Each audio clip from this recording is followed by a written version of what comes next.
Hey everyone, welcome to the channel Mind Maps Education. Today's chapter is chapter 15 from class 6th Science Air Around Us. Before starting the chapter, the very first question that arises, at least in my mind, is that have I seen air, or has anybody seen air yet, or does anybody know that how air looks like? Right, everybody knows that how one can feel about air, one can feel about cold breeze or winds or storms, but nobody has seen it, right? So it's all about feeling in our surrounding which is present in the atmosphere. So हम कैसे feel कर सकते हैं जब जब पेड़ लहराते हैं, पत्ते नीचे गिरते हैं तो वो एक जगह से दूसरी जगह पहुंच जाते हैं, पेजेस फ्लटर करते हैं, right, in the presence of the air only.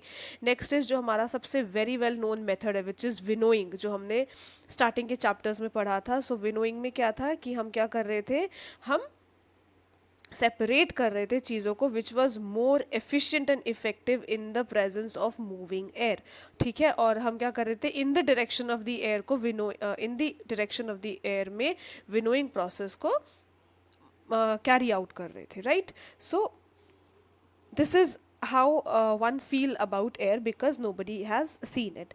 So air जो होती है वो ट्रांसपेरेंट होती है, कलरलेस होती है, ठीक है, और इट इज़ प्रेजेंट एवरीवेयर. ठीक है, एयर डज टेक स्पेस, मतलब वो अपनी जगह बनाती है चाहे हमें कहीं दिख रही हो या ना दिख रही हो.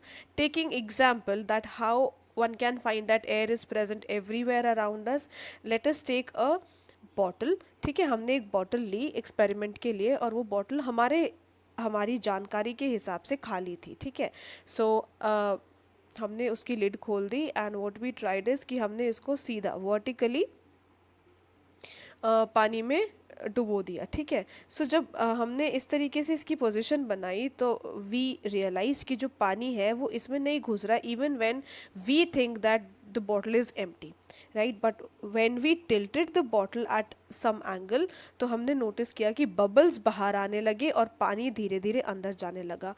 सो इससे क्या कंक्लूड कर सकते हैं इस दैट कि एयर में बॉटल में एयर भरी हुई थी, हवा भरी हुई थी, जिसकी वजह से स्पेस ले रखा था. ठीक है, तो जब हमने पूरी वर्टिकली जब हमने बॉटल स्टैंड करके रखी कंटेनर में which was filled with water, तो एयर के पास स्पेस नहीं थी बाहर निकलने की, इट वॉज ब्लॉक्ड. ठीक है, ब्लॉक्ड थी क्यों, क्योंकि नीचे पानी था which was H2O.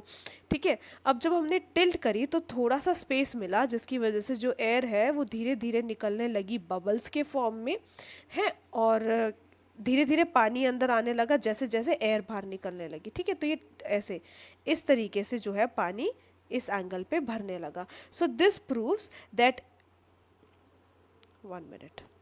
Okay, so this proves कि जो एयर है वो ऑक्यूपाई करती है स्पेस को. ठीक है, it fills all the space in the bottle. It is present everywhere around us. Air has no colour and no one has seen through it and it is transparent. जो हमारा earth है is surrounded by a thin layer of air और extend करता है आगे तक, ऊपर तक. ठीक है, और इस सरफेस को जो हमारे अर्थ के ऊपर जो सरफेस है, अबव सरफेस जिसे हम कहते हैं, उसको हम एटमॉस्फेयर के नाम से जानते हैं. बट द थिंग इज़ कि जैसे जैसे हम ऊपर पहुंचते हैं, ठीक है, हायर एटमॉस्फेयर पे पहुंचते जाते हैं, वैसे वैसे हवा की कमी होने लगती है, मतलब कि ये थिन होने लगता है. And this is the reason why mountaineers जो हैं हमारे, उनको ऑक्सीजन सिलेंडर प्रोवाइड किया जाता है. वाई, जितना हम ऊपर जाएंगे उतनी ज़्यादा हवा कम होगी. एंड वी नो दैट हवा से सबसे इम्पॉर्टेंट किसी भी ह्यूमन बीइंग या लिविंग ऑर्गेनिज्म के लिए क्या ज़रूरी है, दैट इज़ ऑक्सीजन.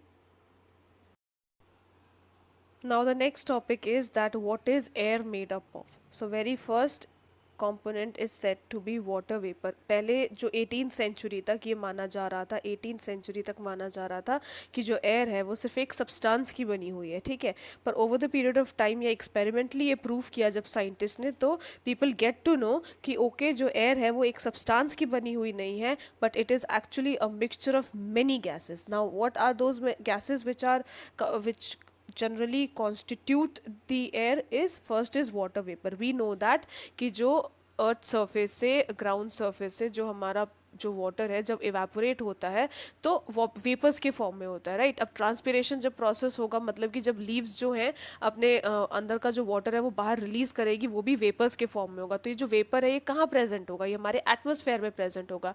एटमोसफेयर में क्या प्रेजेंट है? एयर है, तो air consist water vapour, right. Next is oxygen. Okay, oxygen, oxygen we know that जो हमारी एयर है वो दो चीज़ें इंपॉर्टेंटली रखती है, one is CO2 and O2। कैसे? हम इनहेल करते हैं तो जब हम सांस अंदर लेते हैं तो हमें पता है कि हमारी बॉडी को ऑक्सीजन की ज़रूरत है, ठीक है। तो हवा में या एयर में ऑक्सीजन प्रेजेंट होगी तभी तो हम इनहेल कर पा रहे हैं और हम लोग सब जिंदा है, ठीक है। We are live because we are able to inhale oxygen, we are able to access oxygen from the environment, right. Which is why because oxygen is actually present in the environment or in the air, ठीक है। Next is CO2। Now in acceleration, मतलब जब हम सांस बाहर निकालते हैं तो वी नो दैट कि हमारी बॉडी से कार्बन डाइऑक्साइड बाहर निकलता है, right. So we ourselves are contributing carbon dioxide into the air. तो इससे ये पता चल गया कि वाटर वेपर जो था वो हमारे इवेपोरेशन, कंडेंसेशन एंड ट्रांसपिरेशन के प्रोसेस की वजह से water vapour was present in air. Now oxygen is due to inhalation जो एक्चुअली में प्रेजेंट है पहले से ही। Carbon dioxide is that we are exhaling, right? So we are contributing some amount of carbon dioxide into the air. अब carbon dioxide और कौन lead करता है? Like the emission from the vehicles, automobiles, factories, ठीक है। तो यहाँ से भी कार्बन डाइऑक्साइड जो है वो एडअप होता है एयर में। पर इसी चीज़ को प्रूव करने के लिए हमने क्या किया? वी टुक 2 कैंडल, ठीक है। हमने कैंडल को बर्न अप किया और हमने क्या किया, एक को ऐसे ही जलने दिया और दूसरे पे हमने टम्बलर ढक दिया। तो कुछ देर बाद हमने नोटिस किया कि जो ऐसे ही थी, खुले एनवायरनमेंट में थी, वो इट कॉन्टिन्यूड टू बर्न, जबकि जो टम्बलर के नीचे थी वो थोड़ी देर बाद बुझ गई। नाउ इससे क्या पता चला? इसका मतलब ये है कि जो टम्बलर है जब हमने उसको ढका तो कुछ ऐसी चीज़ प्रेजेंट थी वहाँ पर जिसकी वजह से जब वो पूरी कंज्यूम हो गई टम्बलर के अंदर और वो ख़त्म हो गई, तो इसकी वजह से जो हमारी बर्निंग एक्टिविटी थी कैंडल की वो भी लिमिटेड हो गई। लिमिटेड होते ही बंद हो गई जैसे ही अंदर का जो कंजम्पशन था किसी भी गैस का, जो जो इनफ्लो सॉरी जो बर्निंग को सपोर्ट कर रहा था वो ख़त्म हो गया होगा, राइट। तो यहाँ से पता चलता है कि ऑक्सीजन जो है वो ख़त्म हो गया जिसकी वजह से बर्निंग एक्टिविटी लिमिट हो गई। क्यों? क्योंकि जो ऑक्सीजन है वो डायरेक्टली सपोर्ट करता है बर्निंग को, राइट। पर जब हमने टम्बलर निकाला तो वी मस्ट हैव रियलाइज्ड कि कुछ अमाउंट ऑफ एयर या कुछ amount of component of air जो कह सकते हैं हम, वो अब भी प्रेजेंट है। नाउ द थिंग इज कि वी नो कि ऑक्सीजन तो सारा कंज्यूम हो गया था during burning, and which is why the oxygen was almost consumed, या it was completely consumed, then only the burning activity was stopped or it was limited, right? So now what is left, what is actually left, that we are realizing ki there was some amount of air which was still present under the tumbler.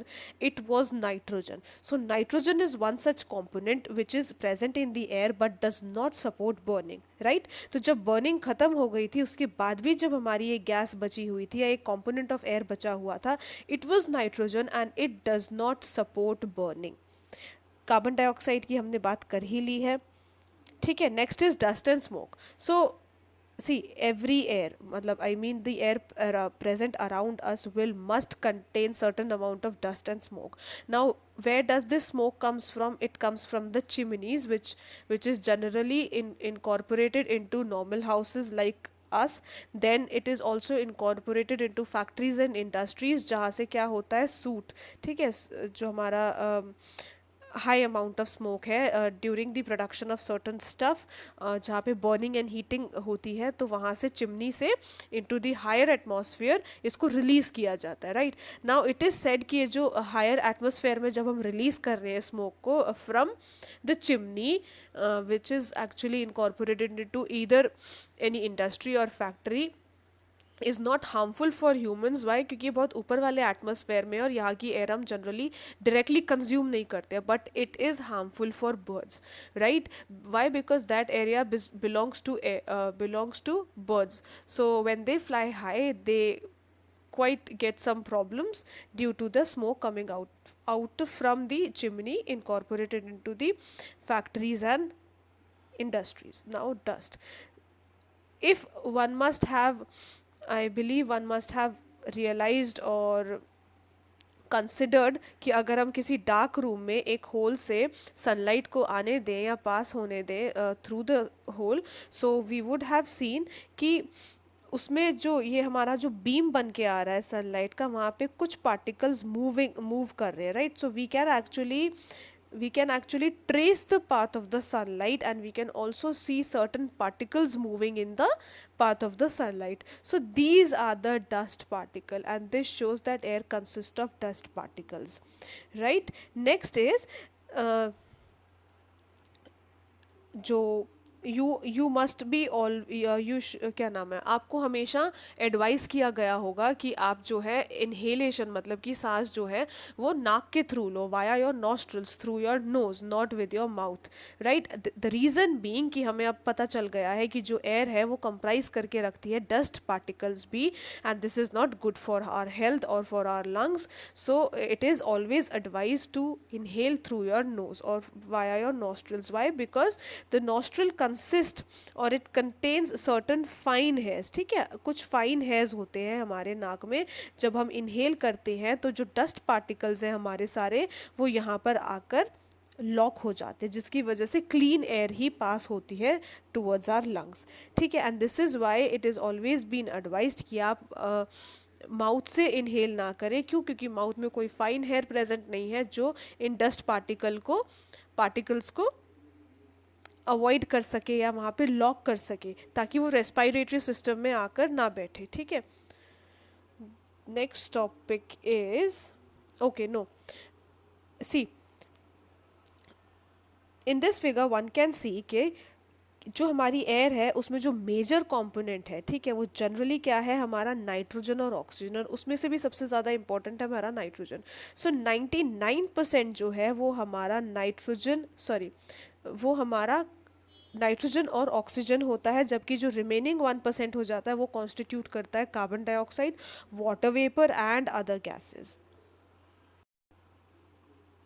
We know this for a fact that any living organism is so dependent on air in order to respire, right. So oxygen is one such thing जिसकी वजह से पूरी दुनिया जो है वो जी पा रही है, and of course other things as well, but oxygen is so much important to any living organism कि अगर इसकी सप्लाई बंद हो जाती है तो there will be only seconds to finish a it will take only seconds to finish any living organism, right. So the thing is that how oxygen is available or in which form it is available to certain animal and plants जिनका जो habitat है वो different है, which is terrestrial and aquatic. So पिछले chapter में of course we have studied कि जो हमारे aquatic habitat में जो हमारे organism रहते हैं they have the access of oxygen which is already dissolve in water. ठीक है, तो इसी वजह से इनकी अडेप्टेशन इस पर्पज से होती है कि they have gills in their body. So the gills will allow any living organism living in the aquatic habitat, say ocean, sea, estuaries, streams, rivers, ponds, तो यहाँ पे gills जो है this will allow them to absorb oxygen from the already dissolved amount of oxygen in water, right. Now what about those जो soil के अंदर रहते, see we are the ones जो हम बीच में रहते हैं, we have the guaranteed access of oxygen जो air पे है, and we can normally inhale it and exhale it. So there is a problem for aquatic habitat and those जो soil के नीचे रहते हैं. aquatic का we have discussed, they have gills, और ये जो water में जो dissolved oxygen होती है इनको लेकर ही अपना जीवन व्यतीत करते हैं, राइट. सो जो सॉइल के अंदर होते हैं, what these organisms do is कि दे मेक श्योर कि जहाँ पे वो रह रहे हैं वहाँ पे सॉइल में कुछ छोटे छोटे होल्स हो जाएं.